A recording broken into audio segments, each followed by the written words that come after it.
What's up, everybody?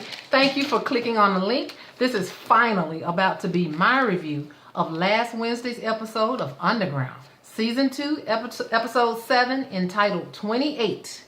Let's get started, shall we? We've waited long enough. The episode starts off once again with Daniel, the slave played by Bokeem Woodbine. He's teaching Bo and some other slaves how to read in the middle of the night.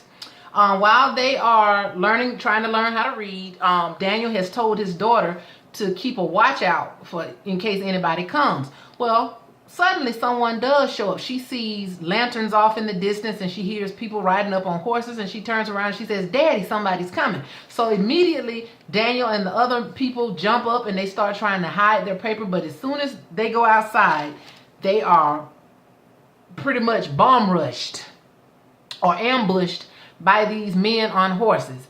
And there's this little struggle that ensues because Daniel actually punches one or two of them, and then he winds up getting punched out too, and it changed scenes. That's all they show of you, is about 2 or 3 minutes of that, as usual. We have yet to figure out who Daniel really is. I mean, a lot of us speculate that that's Steen's father, and these are visions from, or not visions, but scenes from like back in the day.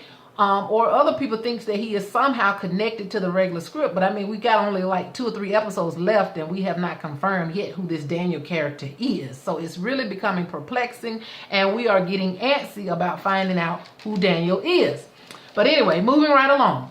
The next scene, we're going to talk about Kato. And I'm going to try to talk about just Kato and what he has going on first. And then I'm going to move on to Steen and Clara and Noah and Rosalee. So Kato is being beat up. As we know from 2 episodes ago, he was captured by Patty Cannon and her gang, and they show him being beat up and tortured at this particular point. And while they're beating him up and torturing him, they show Patty Cannon pulling off one of her stockings and actually they put this stocking over Kato's head, and they have him laid back. He's bloody all over, and these other men are just pouring ladles of water over him as if they're going to drown him. After they get through doing what they're doing to him, Patty is sitting there talking to Kato, and he asks her what she wants from him. And she tells him she wants his trust. She's basically trying to get him to let his guard down because she wants him to actually capture free men for her so that she can sell them into slavery. She's telling him that she wants him to gain their trust. She wants him to work for her as one of these, like these other slave catchers she's got working for her. And he's like, "What?" And she's like, "Yeah, I want you to work." That's basically what she wants him to do. And he tells her that she's not going to be able to break him no matter what he does. But she says she knows that she can't break him. But she does have ways of breaking his girlfriend, Debbie. Because as you recall, Debbie has come to the United States, and she has also been captured. So Patty Cannon is using her as leverage to manipulate and use Kato to do what she wants him to do, which is being a slave catcher for her. Okay, well, he's not going to even catch slaves. Like I said, he's going to be catching free men. I don't know what her preoccupation with free men are and getting them in slavery, but that's what she wants him to do. Okay, so the next thing you see, Patty is outside practice shooting these things. You know how people shoot at items that they throw off into the air? They got some type of device that's throwing off these glass balls out, and you're supposed to shoot at them. So she's practice shooting, and while she's doing that, she's actually talking to a couple of white men. One of them we figure out is the magistrate in the county, and all the while she's talking to him, Kato is standing off to the side pretty much listening to him. And she's negotiating with this man who tells her that he gets all these fugitive slaves into his office on a daily basis. And she asks him how many he gets, and he tells her we get a lot of them. And she asks him when he reviews their files and looks at these fugitive slave flyers to try to figure out whether or not these men are actually runaways or they're free. When he determines that they are free, he lets them go. That's what he tells her. And she asks him, does he collect a fee? And he tells her, yes, I collect $5 for the men that are free. I let them go when I determine that they're free. And she asks him, well, what if you determine that they're actually fugitives or runaway? He says at that point he collects a fee of $10. And she basically tells him, well, if you give us 3 of those dollars, we'll bring you all of the fugitive slaves that you can handle. And so basically he tells her, so you want us to make $7 for you to sell free men off into slavery. So this is her operation, to sell free men. And in my opinion, I feel like because she's so hateful and of course she's racist, this is her way of putting black men back into slavery. This is how she's going to help the white supremacist system, in my mind, by putting free men that were free back into slavery, because apparently Patty Cannon feels like all black people are supposed to be free. Well, this magistrate tells her there's some concerns. We got to be careful. He says it's tricky because if we pick the wrong Negro, it could cost us our job. And so this old heifer says ain't no such thing as the wrong nigger. So in her opinion, all black people supposed to be in slavery anyway, obviously. Okay, so she says, she's telling him, she also mentions Debbie to him, tells him about how she's not even supposed to be in this country because she's from England, but she knows a whole bunch of white men that would love to get a hold of her, if you know what we mean, because she's got a different shade of brown because she's East Indian. And so she's like, you know, I know a lot of white men that would love to get a hold of her, and they know what to do with them ruby red lips of hers. And all this time, Cato is standing by. So she's saying this on purpose just to continuously control and manipulate Cato into doing what she wants him to do, because she know he doesn't want anything to happen to Debbie. So then she says, take this Negro here, talking about Cato. She says, I bet you $10 that he can't shoot at this object that they're practice shooting on. She said, I bet you he misses. So she hands him the rifle, and he stands there and looks at her, and she tells him to go head on, take a shot at it. Now keep in mind now, the first thing you think is, oh, she trusts him with a rifle. Well, Patty ain't stupid, okay? Not stupid at all. So she gives him the rifle to go ahead and try. He goes and he stands up at the water, and the guy that's shooting the objects off of this device shoots one off, and Cato just stares and lets it hit the water. And you immediately know that he's going to turn the gun around on Patty Cannon and those men, which is typical of Cato, because Cato is full of anger, full of hate. So we knew he was going to try to do something. So of course he turns around and he aims the gun at Patty, and he goes to shoot, or he looks like he's getting ready to shoot him. And Patty opens her hand, but before Patty opens her hand, the two men that were standing with Patty, of course, they get scared and they jump all the way back because they think they're about to get shot. Well, Patty Cannon opens her hand, and this heifer done took the bullet out the gun. Of course, she's taking the bullet out the gun, and they start laughing, and she tells them, "See, niggers is dumb as doorknobs," or something like that, is what she says. And so they start laughing, and of course Cato is pissed, but ain't nothing he can do about it at this point. This woman has once again one-upped him. All he's doing is getting more and more hateful by the minute. Okay? So that's what happens with Cato in the beginning. Then it shows the next time, I'm still talking about Cato now. She sends Cato to Patty sends Cato to this fancy, like a hot bath pool, something like a spa. And while he's in there, there's this other, obviously free black man in there, and they're bathing. It's like an open pool area, like something they used to have way back in the Bible days.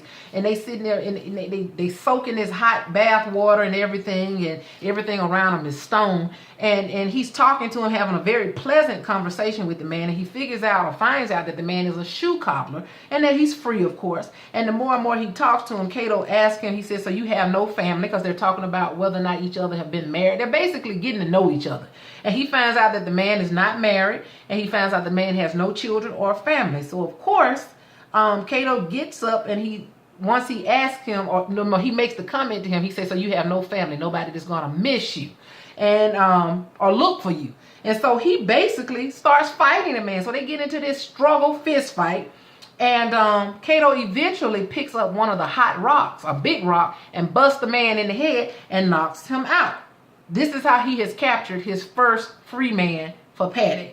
And so he gets the man and drags his body out and everything. And there's two white men waiting outside of the pool area, and they actually get his body. And then they show Cato putting that man later on, after he done got dressed and everything, he's putting that black man into the back of their jail wagon. And the man screams out, he said, you can't do this, I'm a free man. And Cato says, ain't none of us free. And in a lot of ways, Cato was telling the truth. Cato, I hate that Cato has agreed to do this, but he was right. Ain't none of them free, because look how she's doing him. He's still in bondage by having to work for Patty. So he tells them ain't none of us free. And we all know what he meant too. Even though black men might have been not in slavery, they still got treated different from the average white man. So none of us really were free at that time. But nonetheless, this was a horrible thing that Cato had to participate in. Okay. So then after they show Cato doing that, they show, because I want to make sure I tell you everything that I saw with Cato. After he puts this man on the back of this wagon, one night he's in his tent, and the people come along and they drop Debbie off at Cato's tent that night. This is probably the first time he's really talked to her since they've captured both of them. And she comes in and she tells him that they're trying to sell her off, but they can't do that. They can't sell me into slavery. And Cato tells him, yes, they can sell you into slavery. He said, but he's not going to let them do that. And he told her he's working on a plan. And she's like, what are you going to do? He said, well, I've made this deal with Patty to capture some free men and sell them back into slavery. She said, how many? He said, 30 for you and 30 for me. And of course, Debbie is devastated. She's shocked and she's pretty much disgusted at the fact that Cato is going to do this. She's like, what? And he said, I can't let them sell you. And she said, yes, you can. And she basically told him that it's better to let one person, meaning her, get sold into slavery than to let 30 free men get pulled, innocent men get put back in slavery. So apparently Debbie is a better person than Cato ever was. And she cares about people. She feels like it's best if he just let her go on and let these other people go free.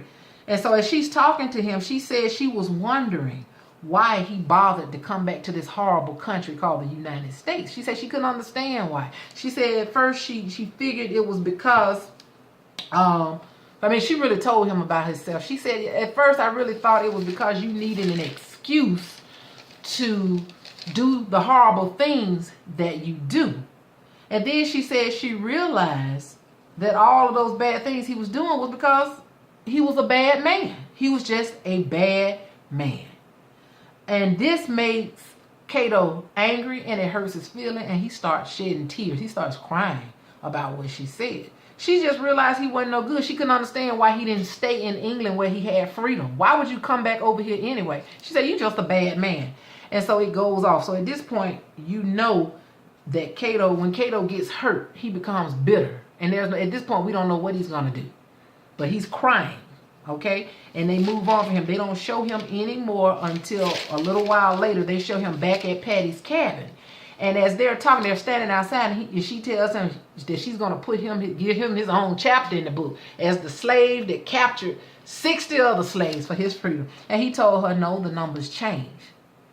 She said, oh, okay, it's 59 now, because she knows about the one black man that he called. He says, no, it ain't 59, it's 28, because he's letting her know. And while he's talking to her, in the background, you see the slave catchers taking Debbie and putting her on the jail wagon too. So basically, Cato allowed Debbie to be sold off into slavery. He's letting her know, no, I'm not even going to try to catch 30 people for her. Y'all can go ahead and keep Debbie. That's how hurt and mad he is. He's going to let her get sold off into slavery. I don't even know what to say about Cato. One minute he does some good things, but then other times he does crazy things like this.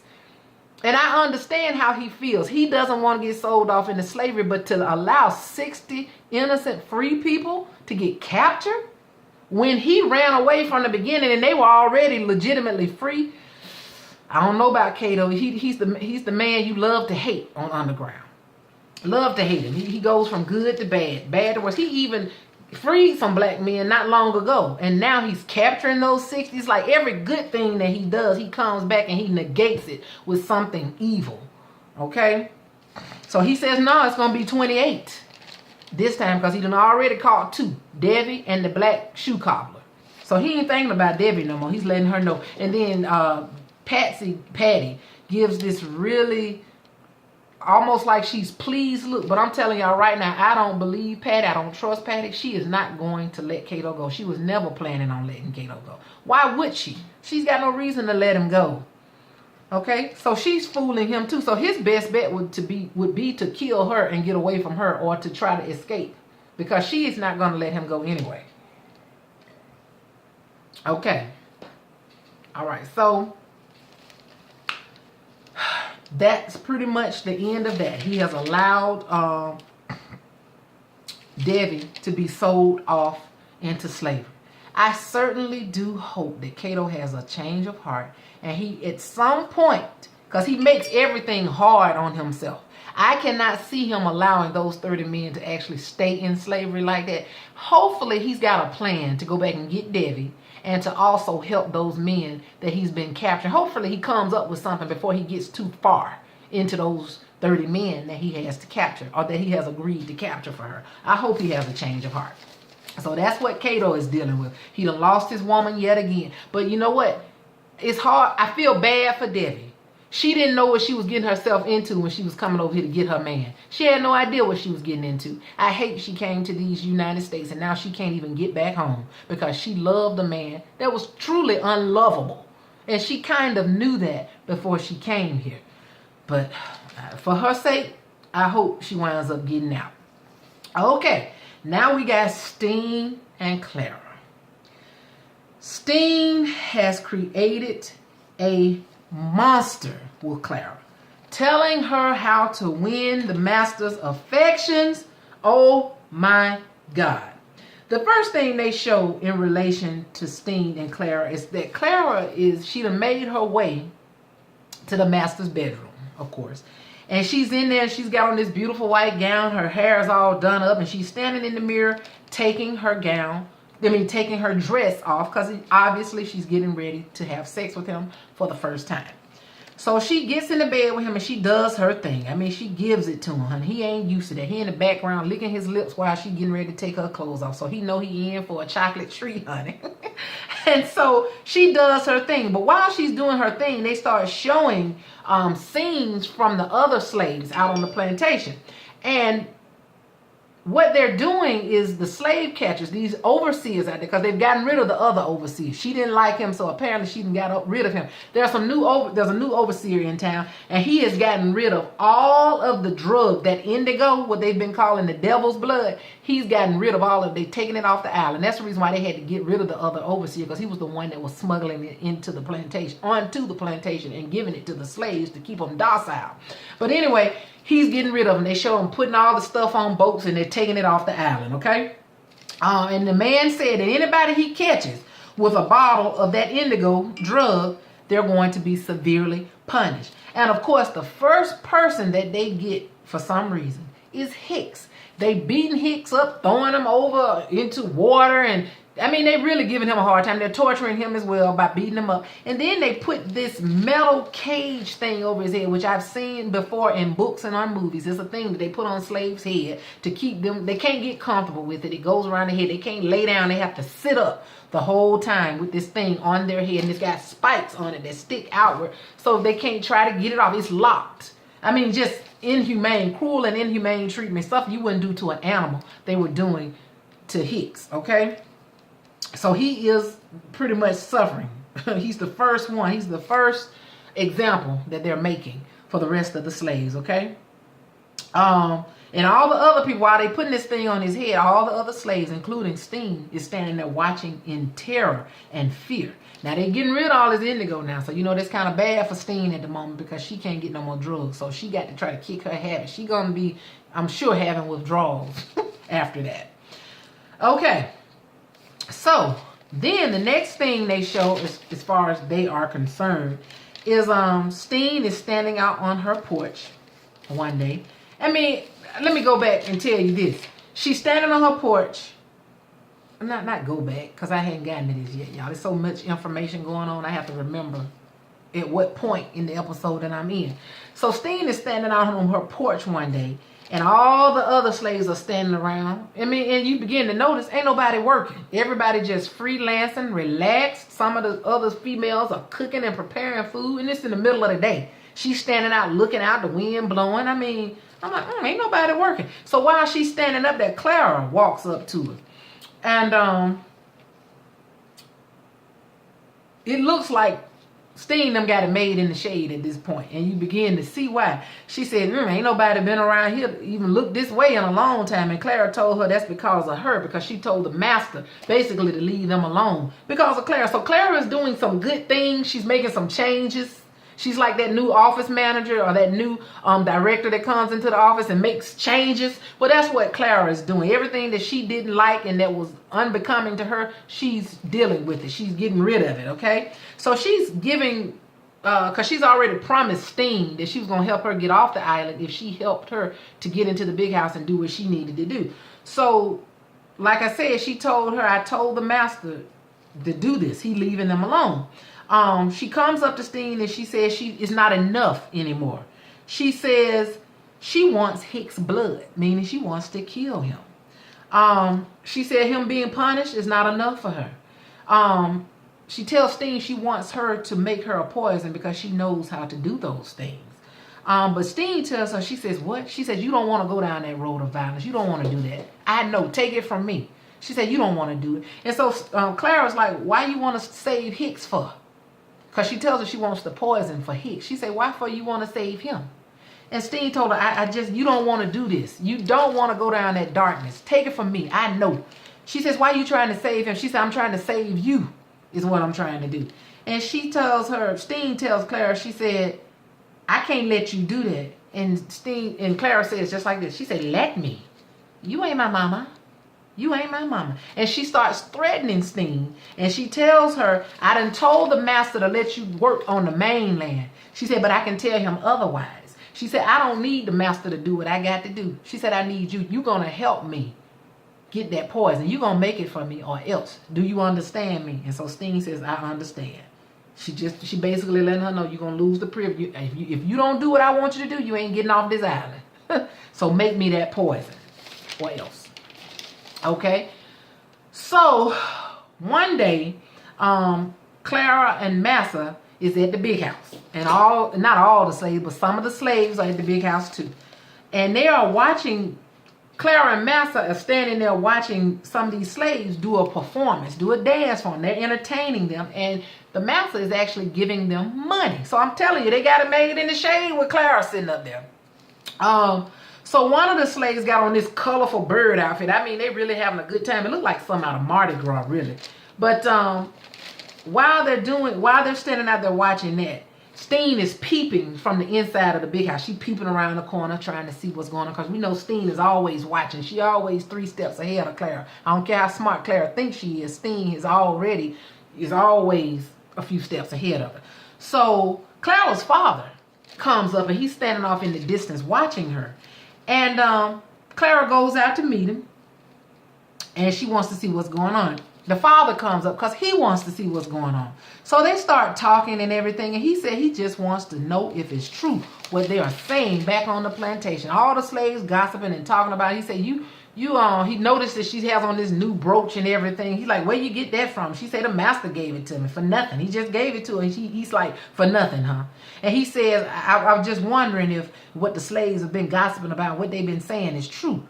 They say you've been sleeping with this man. And he said, and they also saying that baby that you was pregnant with, that was his baby as well. But Cora didn't ever tell him otherwise. She didn't tell him that that baby was Hicks. And so while he's talking to her, he's basically letting her know he's disgusted with her behavior and what she's doing. Her eyes start welling up with tears. And she tells her father, he said, you never called me. She said, you never not called. She said, you never even thought to ask me if I was okay or how I felt.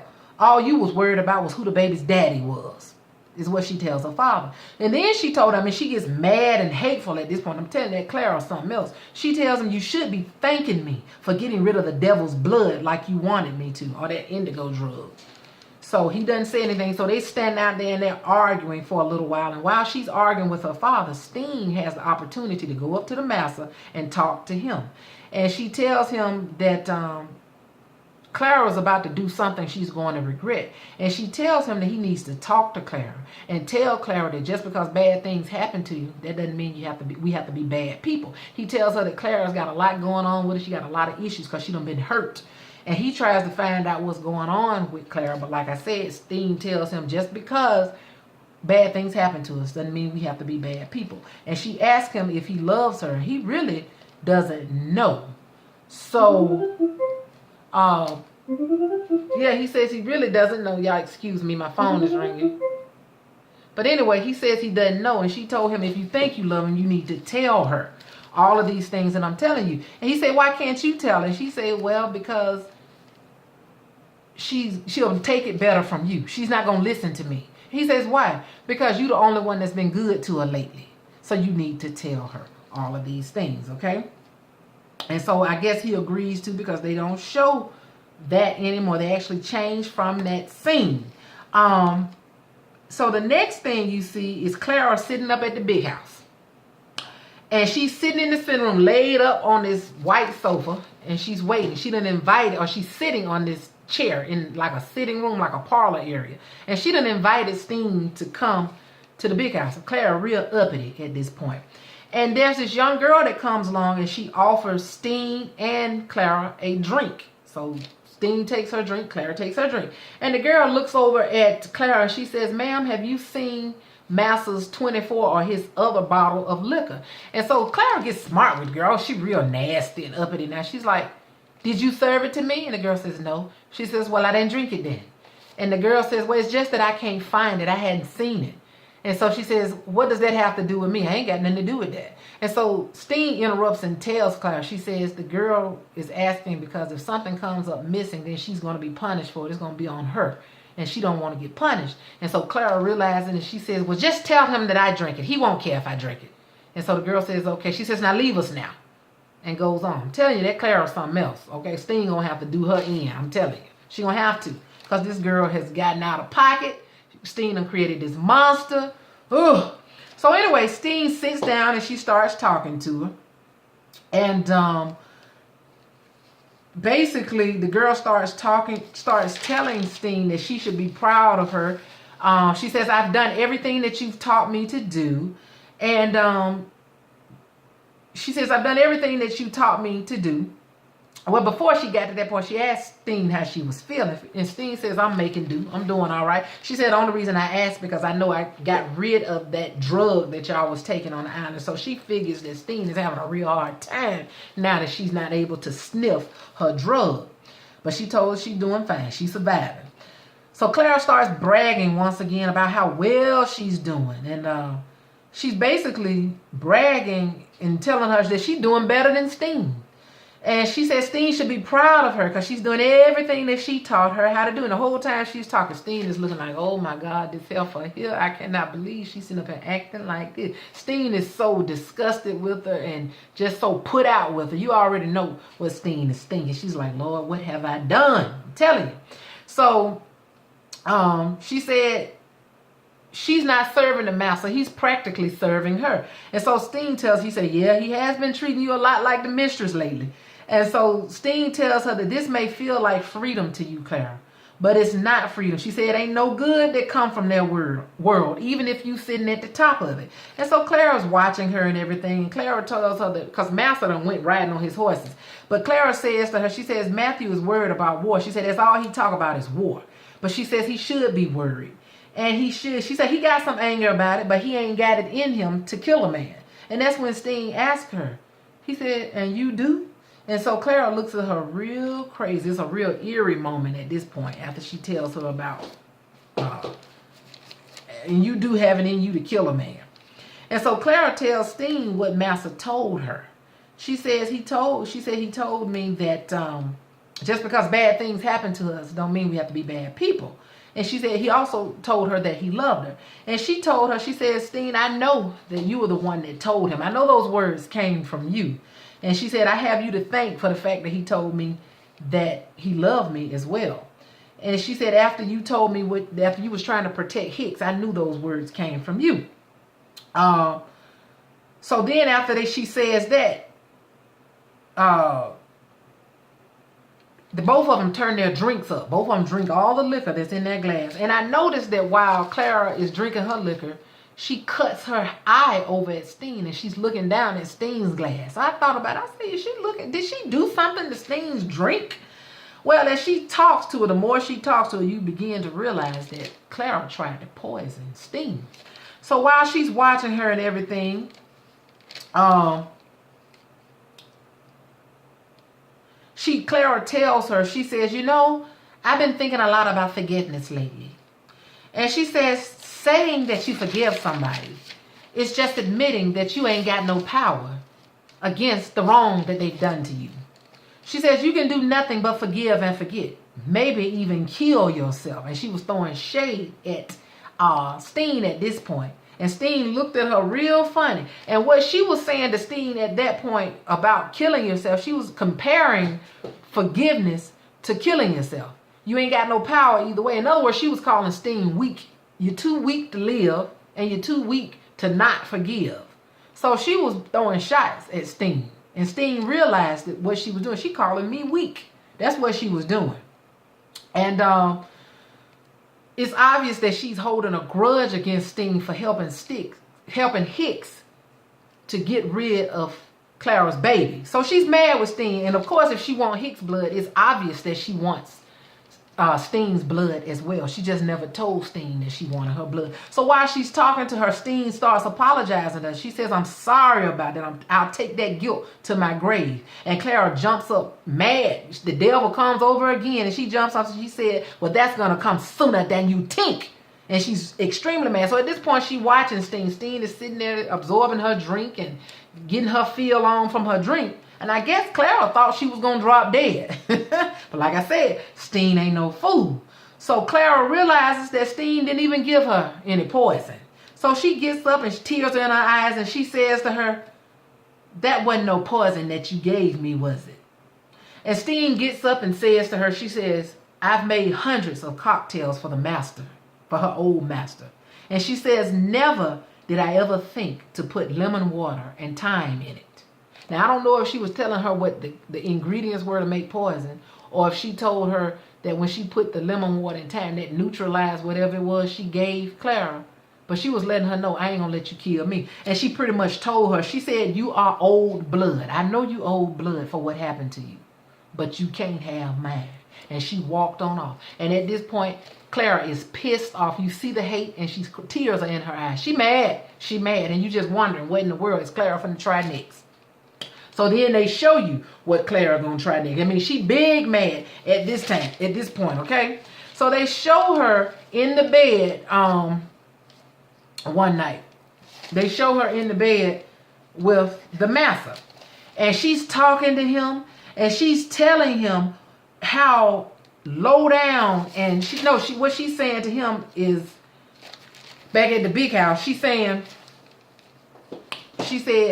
Steen is a liar. She goes, she's a liar. She ain't no good. She's sneaky and she planning to run. And she tells the master that if he loves her, he would punish Steen.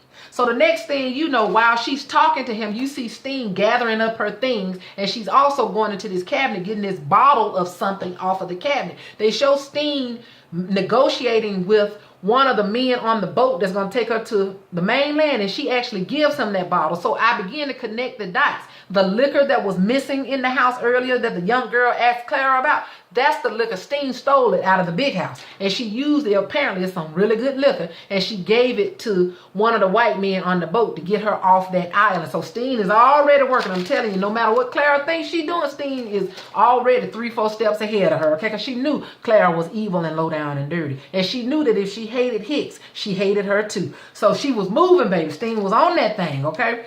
So then they show Clara and put on her dress that night. I'm talking about late at night. And you see her and the master and the men off behind her. And she's trudging down to Steen's cabin looking like Sophia on Color Purple. She got that dress hiked up and she walked, because the dress real long. I guess she didn't want to step on it. And she walks down to the cabin to go get Steen. But baby, Steen already gone. So she looks over in her cabin, and then she looks back at the men and she says, she's gone. She's gone. And so, of course, they show Steen getting off the boat onto the mainland and wherever she was at. And it was some really nice. Well, you know what? I think she was she wasn't on the mainland. I think she had then actually made it somewhere else at this point, because when she stepped off onto wherever she was, there were other black people. I'm talking about dignified black people, and there were white people walking around together. Wasn't nobody doing nobody dirty, wasn't nobody mistreating nobody. As a matter of fact, white men were saying, "Excuse me, ma'am," to the black women. So she had reached some sort of freedom at this point. I don't know how she got there so quick. Steen must have left early. I don't know, the night before. She must have left the night before or something. I don't know. But she had already made it to some safe destination, or so she thought. So as she was walking along, she was like, "Excuse me." Now, she looked different from all the other slaves, because she got on these old dirty clothes that she had on the plantation. Everybody else looking all nice, but nobody really paid her any attention. But guess who she runs into? None other than that old August Pullman. How in the world he knew she was going to be there, I do not know. He be on it. He obviously has a whole other plan from Patty. Now, he's supposed to be working for Patty. Did he get away from Patty some kind of way? Did he escape? But Steen runs right into him, and she stands there and she's looking up at him. They don't say anything, but she knows him and he knows her. I don't know what's going to happen, but you know what? Even though we are concerned about August, because we know August is what he's been doing in the past, I can't help but to remember back in season 1, he had a black man that was his, I don't know if the man was his slave or, now he couldn't have been his slave, but I think the black man that he had working with him, helping take care of him and his son, was a friend to him. He's an older black man. I don't know what happened to him, but he was a friend to August Pullman. He was helping him to take care of his son. And I never got the picture, because August Pullman was poor himself. And the only reason he was slave catching, he was a bounty hunter, because he needed money to keep his wife in the mental institution that she was in. And he also needed to feed his son. So I'm not thinking, I don't believe that August Pullman is 100% bad. I believe that at some point he is going to turn in the favor of Steen and Rosalee now. I feel like some kind of way, somehow, if not this season, next season, he's going to wind up on their team. I just see, I feel that for some reason. I don't know, but I feel it. But we'll see. We'll see. And that's the last day show of Steen, is when she runs into August Pullman. Okay, now on to Rosalee and Noah. So Rosalee and Noah, one day, they are riding through the woods, and they run into Frog Jack. He's the one being played by the dude that played Tommy on Power. Okay? He runs into them. He hadn't seen them in 6 or 7 months. And he looks at Noah, he says, "Who would have thought I would have run into you?" He said it some kind of way, but he basically told him, he said, "Who in the world would have thought I would have run into you?" And he starts talking to Noah, and Noah tell him, "I need your help again." And he says, I can't help you, because the last time I helped you, I wound up with a shot up shack and 4 broken bones. And he said he brought him some assurance this time to prove, "No, I ain't gonna help you." And he pulls out a gun. He letting him know, "I'll shoot you if I have to." And Noah said, "That's all right. I brought something with me too." And so Frog Jack says, "What?" And that's when Rosalee popped out and said, "He got me." And she pulls a rifle on Frog Jack. So basically they kidnapped Frog Jack, because they're going to get Frog Jack to help them. And what he has done is they take him back, because they go to this abandoned house somewhere. And they start talking and planning out what they are going to do. They're waiting and planning. And while they're waiting and talking, Rosalee mentions Cora, who was one of the slaves that were in the house at Master Macon's plantation. And she was like, back when they was back when she was staying with her mom in the big house, because James was out in the field at that time, she said every now and then they would sneak James in the house and let him sleep in the room with them. And she said one night Cora found out about it and told on him. And she don't trust Cora. She said she remembers her being in the big house. That's who she was thinking about could help her, but she said she don't trust her because of that.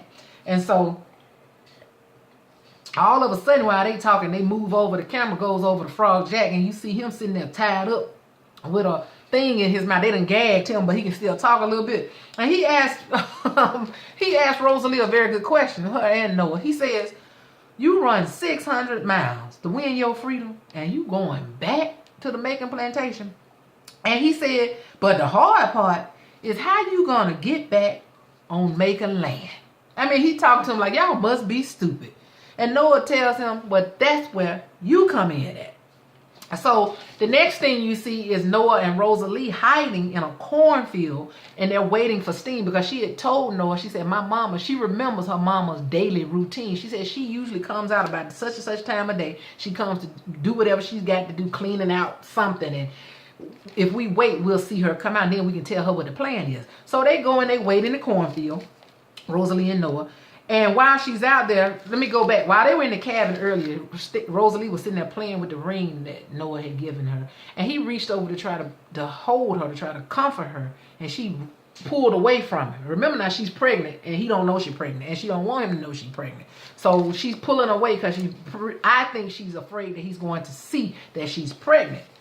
She don't want him to touch her in the wrong way. So while they're out there in this cornfield, she apologizes to him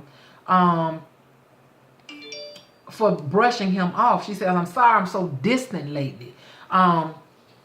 She says, I feel bad. She said, I've been through a lot. I know you done been through a lot and everything. She said, but I promise you, when all of this is over, I'm going to do better. And he's like, don't worry about it. Stop apologizing to me. And he tells her it's okay. And he looks at her lovingly, and he understands. So the next thing you know, they see a woman coming out. Rosalee them thinks that it's Steam. But then the more you look at it, you see it's a fat lady. And she said, that ain't my mama. She said, that's Sarah. And then she looks at Sarah's waist, and she noticed Sarah has the keys on her hip that Steen used to keep on her hip. And so Rosalee's like, oh, she got my mama keys. She gets scared, of course, because Rosalee thinks something done happened to her mama at this point. She's like, oh, they done did something to my mama. I got to go up here. I got to find out what happened to my mama. So Noah has to calm Rosalee down. He tells her, calm down, stop. You're going to have to calm it down. Get yourself together, basically. He says, you're going to have to slow down. We'll find out what happened to your mama. So they go to Noah tells her, he says, I'm going to go to the slave quarters, and I'm going to go and get somebody to bring back and help us. It's somebody that can tell us what happened to your mama and what happened to James. Okay. Once he calms her down, she thought she was going to be able to go with him. She's like, I'm not going to stay here and wait. He said, no, you can't go with me. You need to stay here. He said, I promise you, we ain't going to leave this plantation without your family. I promise you. So she agrees, and she relents, and she goes on back into this abandoned cabin that her and Frog Jack and them were in before. Okay, so then while Rosalee is waiting on Noah, she's actually talking to her unborn baby. She's rubbing her stomach and telling the baby that he ain't gonna live the life that she's laid. He ain't gonna never be no slave, in other words. She's making promises of freedom to her. She said, me and your daddy gonna make sure you don't never see this life that we see. You know, and at one point during this episode, they show an aerial view of the cotton field. This was a little while in the beginning of the episode. And it's a beautiful white cotton field. Beautiful, but not beautiful, because you know what black folks were subjected to in those days. But it's a beautiful, beautiful scene. I don't know if y'all paid any attention to that, but it was beautiful how they showed the mansion sitting in front of all of this beautiful land. But it was quite breathtaking, and at the same time it was heartbreaking, because you know what black people went through on that beautiful land. But anyway, that was a sidebar. But anyway, she's talking to her baby and everything, and then the next thing you know, she hears noises, and she gets scared because she thinks somebody is about to find her. But it turns out just to be Noah, and he comes back, and he done brought old Big Mouth Coral with him. Oh, what he did that for, because when Rosalee saw her, she was mad when she saw it. So he done brought her back from the slave quarters. Apparently, she's been working in them fields. They done Master Catherine, or whatever her name, Miss Catherine, done put her out the house and put her in the fields. She wants to run with Noah and Rosalee now, but Rosalee mad. She's like, what in the world is she doing here? She don't trust Cora. And so he tells her she gonna help her, and Noah says she's going to help us, and Rosalee says Cora ain't never helped nobody but herself. She ain't never helped nobody in her life. And then Cora gets smart when say, who you ever helped when you ran like you did? Because I'm sure when Rosalee ran, Cora and them got in trouble. So, you know, she wasn't thinking about them when she ran, all right? And so Cora begins to tell her, she said, I can't work in no field. It's going to be the death of me. I ain't used to this. At least when I was in the house, I had food, a warm bed, and clothes. And so Rosalee said, well, if you couldn't handle that, how you going to handle being a runaway? She said, you did. Cora got smart. You did. Cora, to me, the girl that plays Cora, she really played that little part. You did. She was quick on her feet and just sassy, honey. I kind of like the exchange between her and Rosalee at this point. Well, anyway, to make a long story short, she tells her that Steen has been sold off somewhere, but she doesn't know where Steen has been sold. She also tells her that after Rosalee and them left and after the master died, she brought James into the house, and she's pretty much then adopted him as her own son. She tells her that mistress is taking better care of James than she taking care of her own kids. Basically, she said that's her favorite now. I mean, she's spoiling him, giving him everything, and you know she's doing that on purpose because Catherine knows or has pretty much assumed that Rosalee was gonna wind up coming back for James. She knows that, so that's why she brought James into that house so she could brainwash him and turn him against them. She knew what she was doing. Very scrupulous, Catherine. Very scrupulous. So anyway, and also Cora tells them that that the mistress is going to buy James a pony for his birthday. And so she tells him, and so Noah tells him, well, whenever he got a gift, whenever that was, he said he always played with it right away, which was saying that when this boy gets this horse, he's going to want to go outside and ride it. So that's the best opportunity to go out and talk to him and tell him what the plan is, okay? Anyway, Cora tells them that there's a book, or no, Rosalee says she remembers a book that they used to keep the names of all the slaves that they owned and sold in. It was a ledger. And so Cora says, yeah, I remember that book. She said it ain't in the master office no more. She says in the overseer's office now. Bill is now the overseer. And so Rosalee is like, Bill's still alive? Because she thought she had killed him in last season when she cut his throat when he tried to rape her. But he was still alive. And I've been reading comments that people think that baby that Rosalee is pregnant with is actually Bill's baby. I don't know. Did he ever rape her? I didn't think he had actually succeeded at raping her. I thought she had actually gotten away. She fought him and got away from him. But I don't know. I still think that baby is Noah's because she's not far enough along for it to be Bill's. In my mind. At least I hope it ain't Bill's. But anyway, Cora tells him that book is in the overseer's house now. And she said Bill is a sloppy drunk. She said he a messy drunk. It won't be easy because he real sloppy and messy. So anyway,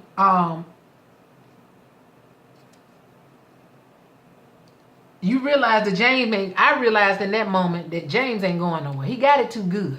James ain't gonna leave with Rosalee. I knew that before we got to the end of the episode. I said, James is not going to leave. If they treat him like that, that little boy, he about 8, 9 years old, there is no way that he's gonna want to run with Rosalee and go off and get in trouble or risk being... I just couldn't see him doing it. I knew he was gonna be a problem. I knew James was gonna be a problem. He ain't seen him in 6 months. He been treated good, eating good. Ain't no way. There is no way. Okay. So,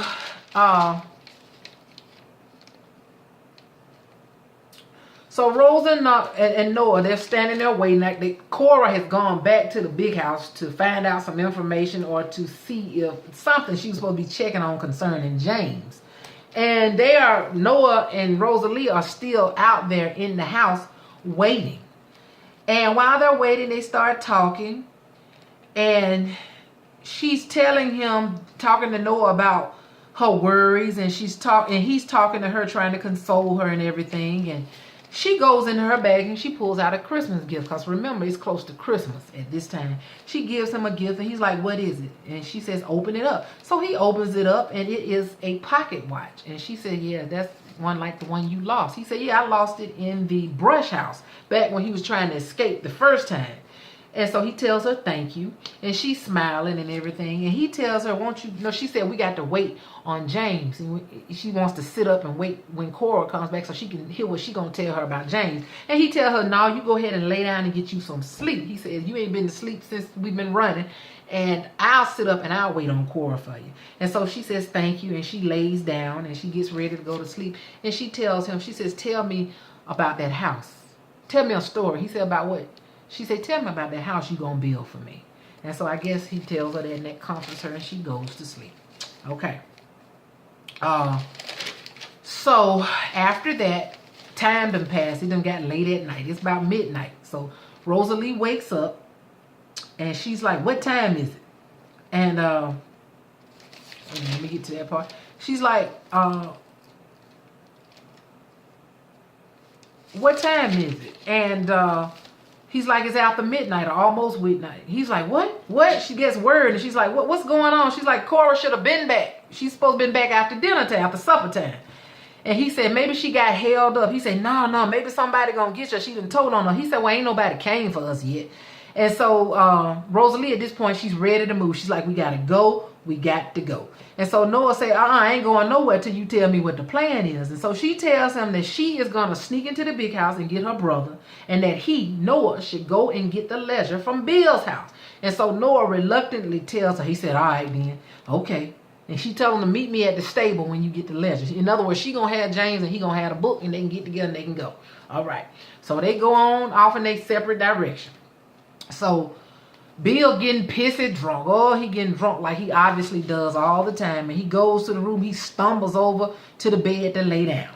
Rosa is in the house, sneaking through the house and everything. And I mean, while she's doing that, you hear a glass break, but it ain't nobody but Bill dropping stuff as he's stumbling into the house. So she's walking through the house looking for James' room, and she winds up finding James. And she goes into his room, and she sees him asleep in this big, white, comfortable bed. I mean, you could tell he just looked like he in peaceful heaven. And so she taps him. She wakes him up in the middle of the night. And he's like, Rosalee? And she's like, yes, get dressed. Put your clothes on and get dressed. And she walks off. And then he was like, but Rosalee. And she's like, put your clothes on. And he started yelling at the top of his lungs. He does exactly what I thought he was going to do. He yells and yells and yells. And she goes over and she puts her hand over his mouth. I knew that baby wasn't going nowhere. And wasn't nowhere. And you can't really fault him. He's a child. He's a child. So you really couldn't expect any different out of him. He wasn't going nowhere with Rosalee. And so while he's screaming, that obviously sets off whatever alarms they got set up around the house. Because they show, the next scene they show is Bill in the house sleeping. He jumps up, wakes up, because you hear these bells going off. You hear alarms, somebody ringing bells out on the property. And he jumps up. He's like, what in the world going on? And while he's doing that, Noah's hiding up under the bed. So Bill gets up, while he runs out to do it, while Bill goes out to see what's going on, Noah gets up and gets the book. So Noah did his part. He succeeded in getting the ledger out of Bill's office, and he runs off with it. Well,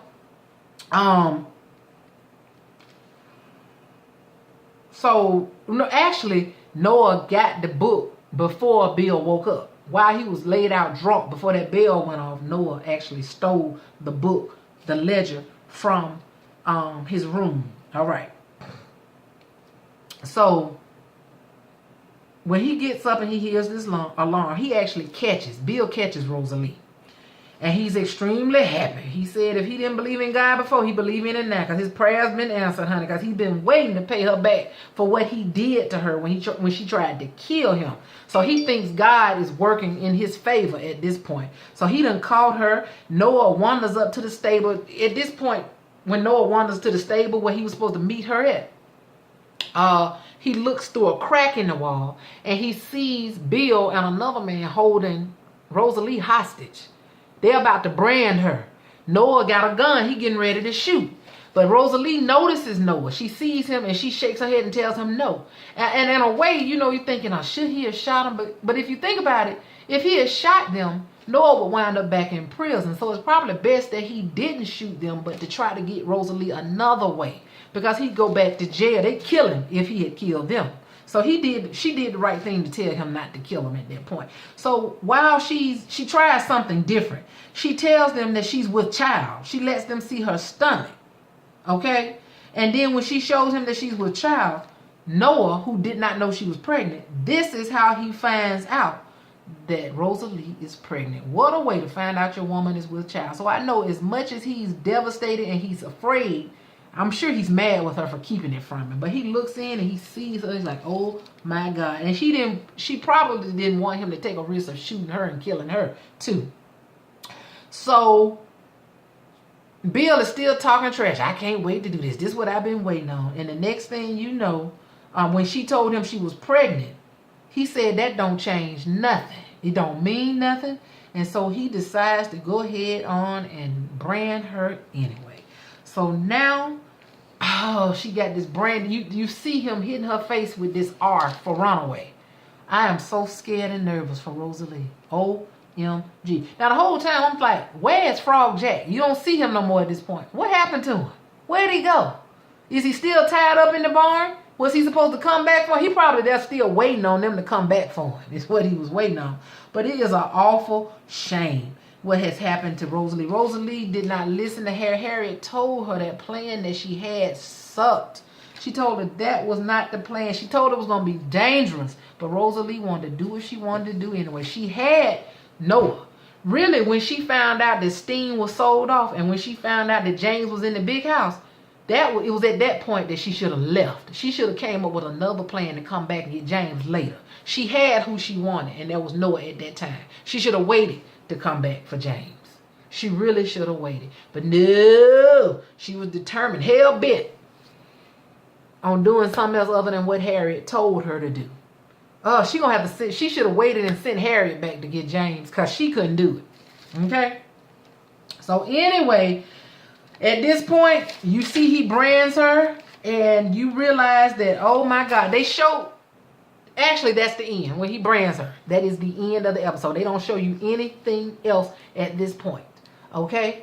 This was one more nerve-wrenching, adrenaline-rushing episode for me. It was so good. Underground just keeps getting better and better. And I know I've been rambling, sounding like I'm rambling and everything and all over the place, but there was so much going on in this episode, but it was good from point A to point B. And this was actually the shortest episode of the season. It was only 38 minutes long, but they packed all of that into these 38 minutes. The person we didn't see was Elizabeth and the Lawrence boys, but we remember they are back in Philadelphia. They were listening to Harriet do her speeches, so they're probably still on their, either that or they're on their way back from Philadelphia. And I'm pretty sure we're going to see her again probably next week. There's only 2 or 3 episodes left in this season as well, and I hate to see it go off. I miss it every time. For this season to get better than the last season is unusual. Usually a lot of these shows, the first season is good and then it starts going downhill from there. But this one seems to be going uphill. But I heard a lot less viewers are watching it. I'm like, I wonder why, because it's such a good series. I just hope they continue. I hope it doesn't end. I pray that we have a season 3 of Underground because I love it, love it, love it. And if you haven't started watching, you should. It takes so long for it to come back. Oh my God, I'm going to be ready for it. But I do believe that Queen Sugar is going to be coming back soon, and I can't wait to see that one either. I may review that one. I don't know. Who knows? But anyway, I'm looking forward to seeing what's going to happen with Steen and August Pullman. I'm looking forward to seeing what's going to happen with Cato's situation. And I definitely want to know what's going to happen to Rosalee. From the previews that they've shown, though, you see that Rosalee is going to wind up being a slave in the big house again. We know that. So she's going to be back in that big house. I don't know where Noah's going to be because Noah actually did get away. I don't know if he left or he's still hanging around that plantation or not. But I can't wait to Wednesday night because I forget that I'm late. So it'll be on the day after tomorrow. But anyway, Empire will be back as well. And also Greenleaf. But I'm going to do my episode review of Greenleaf as well, not long after this one. So anyway, thank you for watching. I hope you got something out of this video. I rambled. I said a whole lot of stuff. I packed as much as I could into this video. Like I said, there was so much going on this episode, but it was nail biting, honey. It made me mad. I'm mad with Patty Cannon. I wish somebody would just go ahead and kill her already. Kill Patty Cannon and her gang because they really irk me. Okay? But anyway, until I see you again, y'all take care. Bye-bye.